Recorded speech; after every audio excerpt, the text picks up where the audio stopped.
We're going to start things off in the workshop this morning by cutting a bunch of straps that will be used for belts and things like that over the next week or two. The first step in this process is going to be establishing a straight edge. This is done by using a long straight edge ruler, as you see me doing here, marking with a marking awl a straight line, and then using our traditional head knife or round knife to freehand cut the straight line.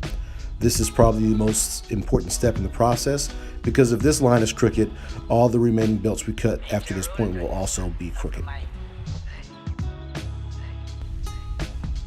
Before we go much further, you're going to see me take a moment to check my strap cutter for the size, as well as to put in a brand new blade. This is a very simple tool to use. It only does one thing, which is cut straps. But to make sure it does that one job very well, the most important thing you need to do is make sure the blade is always sharp.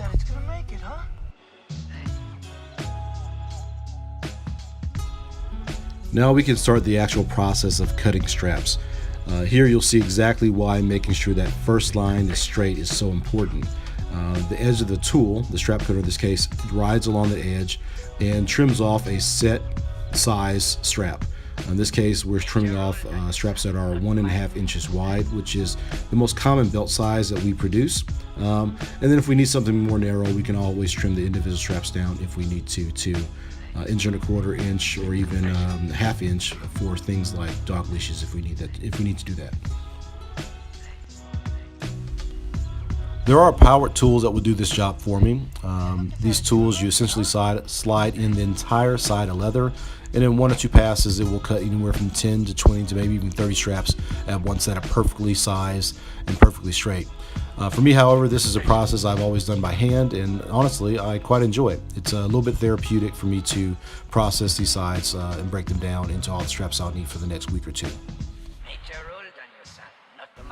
The first side of leather we broke down was a London tan English bridle. We broke it down completely. You notice that I did leave maybe about a foot wide portion of that side left. I didn't break any straps. That's really the belly of the side of leather, and that's not so good for making belts. The grain end is a little too soft and too loose for me to be happy with the belts that will come out of it. So we saved that for other things. The next side we're going to break down is a black English bridle side, and you'll see I started it the exact same way I broke down the tan side. Established a straight edge, cut it freehand, and now I'm going to start breaking it down into individual straps by hand. Each side of leather that we use, these English bridle sides, will provide anywhere from 15, which is a very low yield side of leather, to possibly up to 25 individual straps. I cut them all at 1.5 inches wide, and then if I need thinner straps later, I will then cut those straps down to whatever size the client or the project desires.